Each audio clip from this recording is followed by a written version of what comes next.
Now welcome to another edition of News from Naboo with Thor's Lightning Takes. And fear not, there will be no spoilers for either The Mandalorian or The Bad Batch season finale in this video. We couldn't spoil it even if we wanted to. We haven't seen it yet, it's the night before. So please try to refrain from spoiling it in the comments if you can.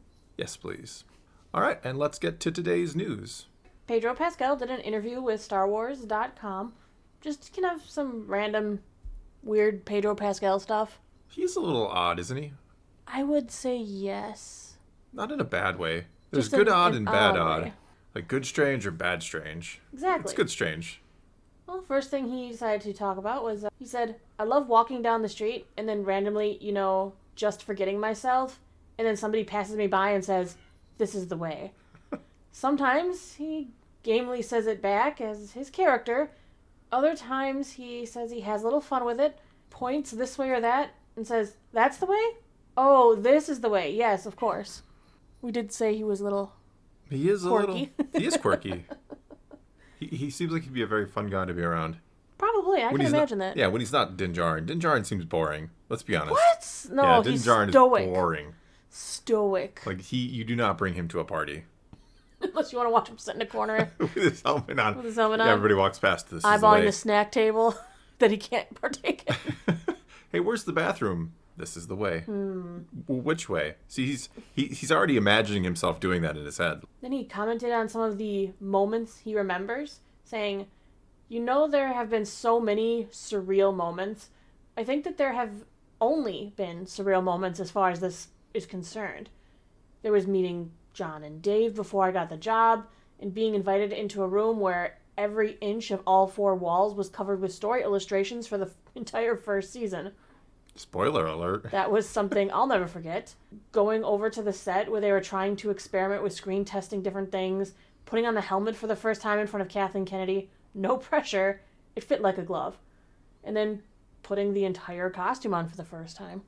And the last time. I kid. Did he put it on this time for this season? We don't know. We don't know about this season, but yes. we kind of think maybe not. Probably, if he did, it's probably not a lot. The last two seasons, definitely a different story, but I think this season, not a lot. Not a lot. That's our thing here. Fans may have thought we were witnessing the end of Din's story at the end of season 2 because he removed his helmet and said a tearful goodbye to Grogu and then went off to training, but that obviously didn't stick. Grogu came back. So then he decided he's going to talk about the relationship with Grogu. He says, as instantly disarming as that relationship is, even though Din Djarin's initial reluctance, there's still so much to explore as far as that parent-child dynamic is concerned.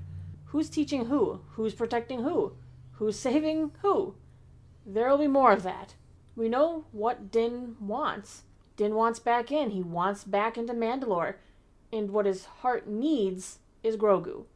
It's an interesting conflict that he steps into as far as the third season is concerned, trying to sort of understand and regain his identity in the middle of a world that introduces us to a lot more as far as Mandalore is concerned. The heart wants what the heart wants. It does, yeah. His heart needs Grogu. It is a weird dynamic. I mean, can you imagine? I mean, Paz Vizsla's kind of going through it too. You're raising a child, a foundling, whatever. You don't get to see their face anymore, and they're going to be trained strict regiment as a warrior. Be very strange. But even if you were raised that way, there's got to be a part of you on the inside that's like, that's my kid, man. Yeah, I want to see his face. What does he look like? Is he as handsome as I am? Oh. That's what Paz is thinking, you know it. Yeah, that's probably exactly what Paz Probably is. Every second of every moment, I wonder how his stash is growing in. Is it growing? I don't So know. we assume Paz has a stash. I don't know. A mustache, that Come on. Burly dude like that. I feel like he's got a Full mustache. beard? I feel like he should have a beard. What if the beard starts coming out underneath the helmet? Is that breaking well, they probably the rules? have to remove the helmets and shave. I mean, Well, can you imagine how No, but I mean, scratchy that might be? It's part of your face. What if your facial hair is hanging down out of the helmet and somebody sees it? Is that a rule violation? Maybe. But if you shave it, it doesn't happen. Well, what if you don't want to shave? Maybe Mandalorians can't have beards. Why not? Because it would be in the way. I mean, it'd probably get really scratchy maybe most of the there. Mandalorian females don't have long hair, or they have to do like what Casca does and braid it up and wrap it around your head. Yeah, we don't see female hair. No, because they've got to keep male it hair, for that matter. under the helmet. Because or else it's a liability in the fight. So this is what we talk about when Mando has a new episode and we can't talk about the new episode. But there's still things to talk about. He then talks about, like, learning in regards to playing his character. He says there's always new things to learn, which is unique in that you wouldn't expect it from an armored, faceless character, partly because of the incredible stunt work that Lateef Crowder does within the suit, the physical language that Brendan Wayne contributes to the character, and this kind of community, collaborative effect of making an engaging lead character. The open relationship that I have creatively with John and Dave in terms of going back into a scene and changing the tone, trying to ratchet up the tension or the sentiment. We do all kinds of surgical work. The opportunity to pay attention to detail or find different ways of discovering subtle ways to make a big move or to have a big impact. It's a team. It is. It's Team Mando. We've got the fighter, the Cool walker. cool... He does more than the walk. I know, we but know. I mean- We did a whole interview Yes. on Brendan Wayne and the actual voice. Yeah, it's a 3-man team. I wish I had 2 other people who could just do some of the things for me. Might make you a sandwich. Well, that's what you're for. Oh. You're not having dinner. More like you're not having dinner. I'm the one who cooks here. I'm not doing dishes, so good luck cooking. don't do dishes either. I do too. Here we go. This Don't is what even happens. start. This is what happens when we can't talk about the new episode of Mando that we haven't even seen yet. All right, well then let's move on to our next piece here. We're going to talk about Ahmed Best from the last episode of Mando. So there's spoilers for a And different maybe this Mando? one, we don't know. Maybe he's going to show up again. More Grogu flashback. Yeah, Maybe it's a whole episode of... Also did an interview with StarWars.com talking about Kellerman Beck and his return to Star Wars. Kellerman's or his? His. We all know Ahmed Best as the man who was Jar Jar Binks, who received a lot of hate for playing Jar Jar Binks. But he came back in The Mandalorian as Jedi Master Kellerman Beck. Jedi Master. Oh, Master. Master. You know, unlike Anakin, he is a master. Take a seat. Yes. Kellerman Beck, you are a master.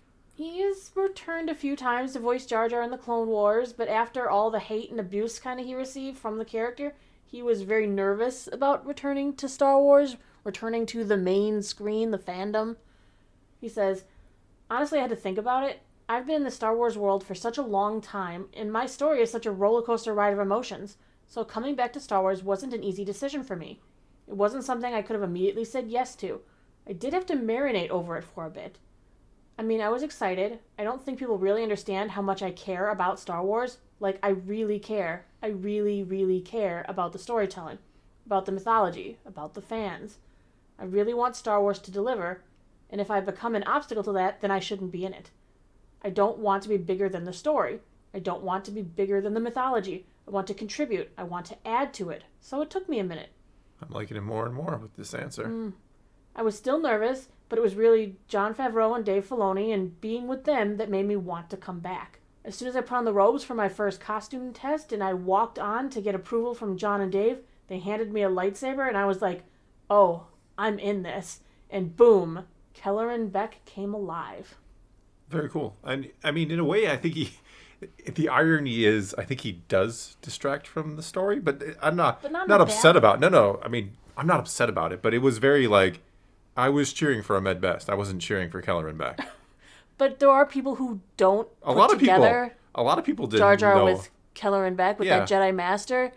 And I'm really hoping for people like that, they just look at him and go, dang, he's kind of cool. Yeah, I hope there are people who didn't know who that was who found the character. I'm not saying I didn't find the character interesting. I'm not saying I was upset that he was there. I thought it was amazing that he was there. I thought he did a great job. I'm happy for him. But in this odd sort of way, I was cheering for him, for, Ahmed Best, not so much Kellerman Beck. I was so worried when I was like, don't die. Please don't die.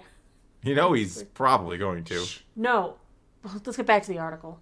While some fans may recognize Kellerman Beck from his role hosting the Star Wars Jedi Temple Challenge game show, Best reveals that he actually came up with the name himself. The interview reveals that the surname was actually taken from his own cameo in Attack of the Clones, where he pops up as Ahmed Beck in the Coruscant nightclub. Yeah, he's in there very briefly. He said, I went in deep with Kellerman Beck. It was really special to me. Kellerman Beck was a character in name that I created, I came up with, was very encouraged by the Jedi Temple Challenge team and StarWars.com team. Everyone was just so graceful in embracing my crazy ideas and bringing it forward. And to see that then migrate over to the Mandalorian was really super special. You know, he put a lot of thought into this character, too. Which is cool when you get to kind of design your own character. Yeah. He even came with his own idea of how Beck experiences the Force. Because as we know from books and everything, Jedi experience the Force differently. The High Republic has been dealing with that, yeah. They have. Jedi see things differently with the Force. They feel it differently. Well, yeah, they all kind of have a different connection. I know one of the new High Republic books, the Padawan describes it as like the sun. He feels the light, the sun, and that is the Force to him. Which is different than other. Yeah, they all apparently have a different connection. Or a different way of feeling it or seeing it or interacting with it.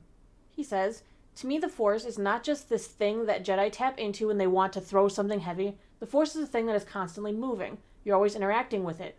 I see it as like if you're underwater and you're moving through water. That's what it feels like moving with the Force. So trusting the Force means trusting these ebbs and flows of this feeling. You can move with it. In every single situation of this, I'm really trying to tune into this bigger feeling of the Force.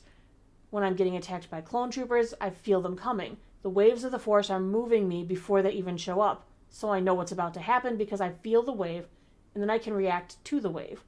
Same thing on the speeder, I can feel the ship coming, so then I can react to it. I see him really having a lot of trust in his ability to surf the Force.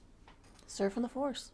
Well, I like how he describes it because that's how I, not that I'm connected to the Force, but it's kind of one of the ways I like to think of it, that, the light side of the Force is kind of going with the flow, partially controls your actions and you partially control it. It's kind of this symbiotic relationship, you could say. Do you know he even developed his own fighting style for Beck?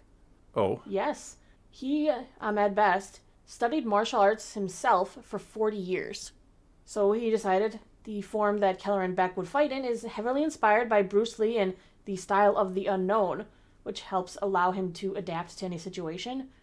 They named this form of his fighting the sabered hand. It's kind of cool. Yeah. So we have a new lightsaber form, apparently. Right, he invented his own fighting style because he's familiar. He's trained in martial arts for 40 years. I think that's really cool that he got to design his own style. Is that official canon now? Maybe. Why not? We could open up a whole can of worms about lightsaber forms and styles at that point, but hey. Kellerman Beck was, of course, as we said, introduced in Jedi Temple Challenge as the Jedi with the responsibility of supporting the Padawans' training and guiding them through their trials. He kind of delved into what that means within the interview.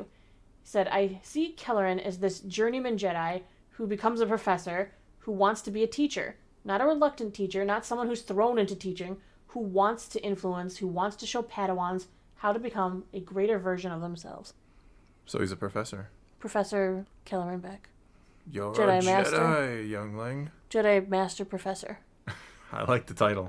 The last thing he was talking about in the interview was Jar Jar and his role in impacting modern cinema. He does make some really good points.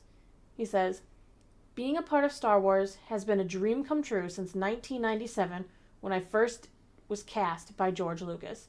Jar Jar changed movies, and I don't think Jar Jar gets a lot of credit for changing movies, but Jar Jar was the first CGI main character in movie history. There have been other CGI characters, but the evolution of the fact that you can star as a CGI character and an actor in performance capture was really Jar Jar and ILM, and all of us. And it was a significant change in movies. To be part of that was enormous for me. Especially me, coming from the South Bronx, this corny, artsy, nerdy, skinny kid, where Star Wars was the first movie I'd ever seen in my life. Now coming back, being in The Mandalorian, part of me doesn't want to let it go. In the Phantom Menace days, you had to let it go. It was just George doing it. Now you can do it for a while. You can tell stories in Star Wars and have them be in multiple mediums. As a writer, as a director now, as a teacher now, there is so much more that I want to do in this universe, and it's perfect for it. And that I don't want this to be the end of Legacy. I don't want this to be the end of the story. I want this to be the beginning and a new beginning, especially through Kellerman Beck. Well said. Mm-hmm. He's right about Jar Jar. He really is. And that was groundbreaking in 1999 to see that. The technology was amazing. Well, what's crazy, it still looks good. It's like the first, and if you watch there are issues, especially in the Phantom Menace. The Battle of Naboo is on the ground. Looks like something you could do at a home computer nowadays. Probably do it better. But I mean, the way Jar Jar looks and moves, everything about Jar Jar, he fits in there extremely well. It's uncanny. Yeah. He's the first. It's something to be proud of. No, absolutely. That was groundbreaking. Nobody had done that before. So he deserves a ton of credit. I hope his legacy as Kellerman Beck continues. I hope we see a little bit more from him. I really would love to. Curious how his story plays out with Grogu. Probably not well. Either way, I guess that's going to be all we got for you this time. So now it's your turn to take to the comments below and tell us what you think of any and all of today's news. And remember, try to avoid spoilers for Bad Batch and Mando. Either way, let's talk some Star Wars, and until next time, thanks for watching.